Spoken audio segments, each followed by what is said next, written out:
हिस्से माल विकऊ बस विकणा है। ई जगदी चाल तू विक वैसू। करी सवरी जुल्फ तू विक वैसू। करी उलझे वाल तू विक वैसू।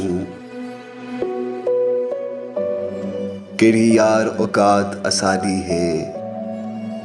लब खोल तां गहल तू विक वैसू।